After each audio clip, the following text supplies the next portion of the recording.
முருகன்ட்ட மட்டும்தான் நீங்க கத்துக்க முடியும். எங்க கோவத்த காமிக்கணும், எங்க காமிக்கப்படாதுங்கிறத ரொம்ப அழகா காண்பிக்கிறார். சூரரை வதம் பண்ணக்கூடிய 3வது அகோர முகம்னு வரும்போது தான் முருகன் கோபமாக இருக்கிறதை நீங்க பார்க்க முடியும்.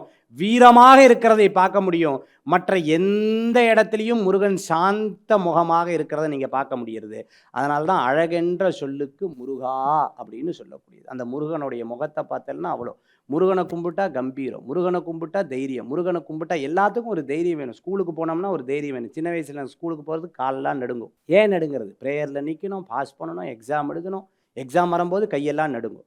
அடுத்த நிலைக்கு போகும்போது, வேலைக்கு போகும்போது, வேலைக்கெல்லாம் போகணுமே, அதுக்கு ஒரு தைரியம் வேணும். எல்லாத்தையும் சமாளிக்கணும். அங்கே இருக்கக்கூடிய பாலிடிக்ஸ் எல்லாம் சமாளிக்கணும் வேலையில். தொழிலில் அதை விட, தொழிலில் யார் என்ன பண்ணுறா, 1ஆம் தேதியானா சில பேருக்கு பயம், 1ஆம் தேதியானா சில பேருக்கு ஜாலி.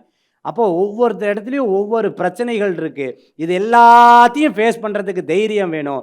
கல்யாணத்தை ஃபேஸ் பண்ணுறதுக்கு தைரியம் வேணும். ஒரு கல்யாண விஷயத்துக்கு போயிருக்கேன்.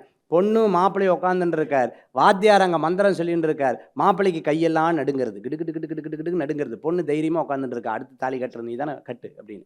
மாப்பிள்ளைக்கு நடுங்கிறது கை. ஏன்பா சார் இந்த கூட்டத்தில் இவ்வளோ பேர்த்த வச்சு எப்படி சார் சமாளிப்பேன்னு கேட்குறேன்.